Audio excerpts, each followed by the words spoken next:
Faut-il généraliser le développement de la 5G sur l'ensemble de notre territoire? C'est l'affiche du jour dans notre série Yamatch. Pour en débattre, deux experts qui ne sont pas sur la même longueur d'onde. D'un côté, Miguel Coma, qui fait partie de la SBL Réseau Citoyen. À ses yeux, si le signal de la 5G passe mal, c'est d'abord parce qu'il comporte pas mal de problèmes et de mensonges. Face à lui, Geoffrey Joris de chez Agoria, la Fédération belge des entreprises technologiques. Pour lui, un déploiement global est une absolue nécessité pour que la Belgique ne soit pas déconnectée de la digitalisation de l'économie.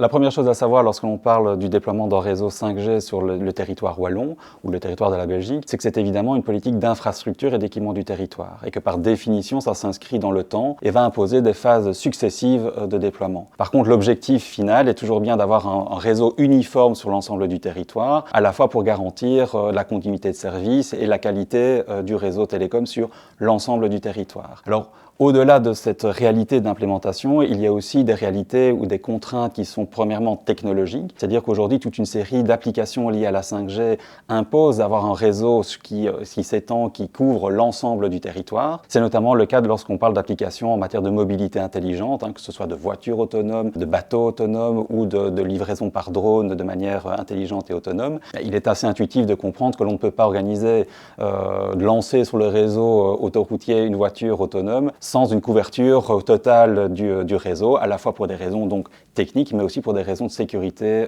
des usagers.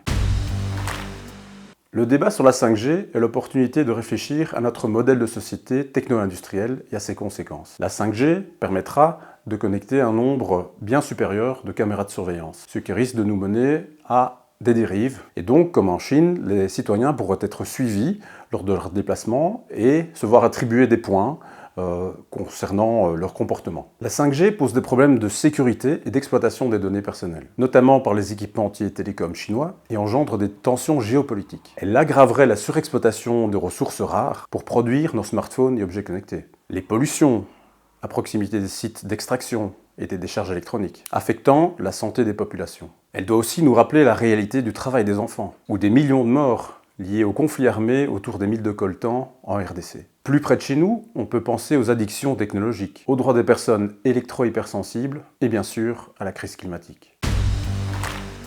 Un autre argument qui justifie le fait qu'on doit avoir un réseau qui couvre l'ensemble du territoire, c'est notamment pour des raisons technologiques. La 5G, c'est une rupture technologique. Alors, on sait qu'il y a une certaine série d'applications que l'aujourd'hui on connaît, qui sont déjà implémentées dans toute une série de pays dans le monde. Mais il y a aussi toute une série d'applications qui sont aujourd'hui inconnues, comme dans n'importe quelle grande transformation technologique. Et avoir le réseau qui couvre l'ensemble du territoire, c'est s'offrir la possibilité d'avoir la technologie la plus flexible pour pouvoir capter tout le potentiel de ces retombées technologiques sur le territoire wallon en l'occurrence.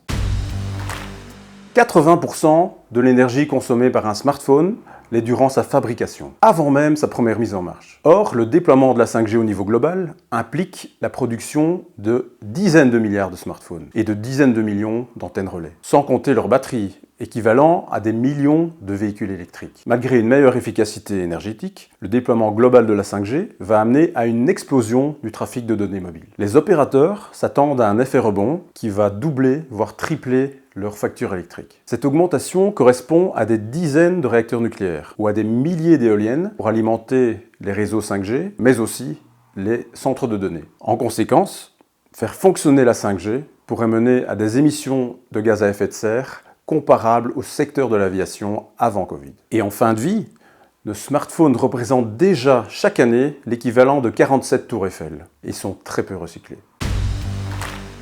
Un autre argument aussi qui justifie d'avoir un réseau qui couvre l'ensemble du territoire, c'est notamment dans le cadre de la réduction de l'empreinte énergétique du réseau télécom. Le réseau télécom, c'est-à-dire les devices, les antennes qui vont constituer le réseau, vont consommer jusqu'à 5 fois moins d'énergie que le réseau actuel, notamment par une amélioration des modalités de gestion du réseau, notamment de la capacité de mettre en veille le réseau à certains moments de la journée en fonction de la demande, ou de paramétrer les capacités du réseau en fonction de la demande, en fonction de la journée, de l'intensité des besoins des consommateurs. Et donc pour pouvoir maximiser cette empreinte, cette réduction de l'empreinte carbone et de l'empreinte énergétique du réseau télécom, évidemment tout ça se fait à l'échelle de l'ensemble du territoire pour ainsi véritablement garantir cette transition, cette contribution du secteur télécom à la transition énergétique de la Wallonie.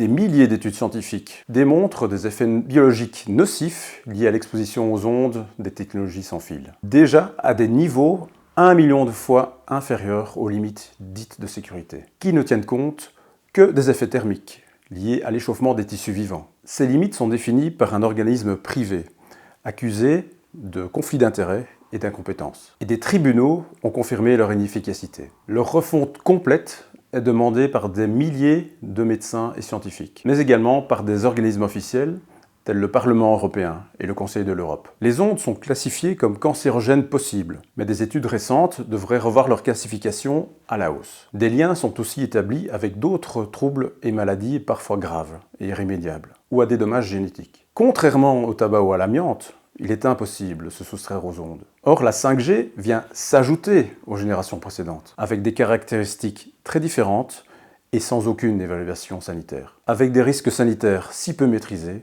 le principe de précaution devrait s'imposer. Un autre argument qui justifie d'avoir une couverture globale du territoire wallon, belge et européen en matière de 5G, c'est notamment pour couvrir les évolutions en matière des usages des consommateurs. Pour deux raisons. Premièrement, parce que l'on sait qu'on est dans une phase de digitalisation de nos pratiques et donc forcément ça se traduit par une augmentation des données qui sont transmises sur le réseau télécom. Et la technologie 5G va permettre ainsi de capter, de rendre possible l'augmentation de ce transfert de données et donc de garantir aussi le niveau de qualité de service aujourd'hui atteint sur les réseaux télécoms au profit des consommateurs et des citoyens belges, wallons et européens. Au-delà de cette augmentation des usages, ce transfert technologique est aussi rendu important parce que les normes d'émission en Belgique sont anormalement basses. Les normes d'exposition au niveau wallon sont 5 fois plus contraignantes que les recommandations internationales qui elles-mêmes tiennent compte d'un principe de précaution de facteur 50. C'est donc assez simple à comprendre que lorsqu'on a un gâteau qui est 5 fois inférieur à ce qui est recommandé et qu'il y a une augmentation des invités autour de la table, forcément les parts de gâteau pour chaque individu sont de plus en plus petites et donc ça contraint le réseau de manière artificielle. L'industrie des télécoms associe la 5G à un avantage pour les consommateurs. Les télécoms nous promettent principalement 3 améliorations avec la 5G. La vitesse, le temps de réponse et un nombre supérieur d'objets connectés. Du point de vue des consommateurs, tous ces besoins sont pourtant satisfaits déjà avec la 4G ou d'autres technologies existantes. En réalité, la 5G ne changera rien au quotidien des consommateurs par rapport à la 4G. Le réel intérêt se trouve du côté des opérateurs, qui pourront écouler bien plus de données. Il est également hasardeux d'affirmer que la 5G pourrait permettre un rebond économique ou créer plus d'emplois. Au contraire, on ne peut pas exclure que de nombreuses personnes soient mises sur le carreau, suite à l'automatisation accrue. C'est en réalité l'industrie manufacturière qui manifeste un réel intérêt pour la technologie 5G, et ce afin d'augmenter la productivité de ses chaînes de production. Un des derniers arguments, mais qui est peut-être un argument un peu technique aussi, c'est un argument légal. Parce que notamment les pouvoirs publics, compte tenu des différents arguments que je vous ai déjà énoncés, ont pris conscience de la nécessité d'avoir un vrai réseau télécom de qualité qui couvre l'ensemble du territoire est un facteur important de la compétitivité de nos entreprises, mais aussi de notre transition vers une société plus digitale. Et donc dans le cadre de ce qu'on appelle les arrêtés d'octroi des bandes de fréquences 5G, le gouvernement fédéral a mentionné un certain nombre de conditions pour octroyer ces bandes de fréquences aux opérateurs. Et parmi ces conditions, il y a notamment des obligations en matière de couverture du territoire national. Pour faire simple, 1 an après l'octroi des bandes de fréquences 5G, les opérateurs doivent s'engager à couvrir 70% du territoire national et progressivement monter jusqu'à 99,8% du territoire. Dans sa volonté de promouvoir la 5G, l'industrie des télécoms a créé un mythe, repris en chœur par les médias sans réelle remise en question. Notamment en associant la 5G avec des applications qui en réalité n'en ont aucun besoin. Des exemples bien connus sont la télémédecine, les drones, l'agriculture, les villes et réseaux intelligents, l'Internet des objets, la réalité virtuelle et même la voiture autonome.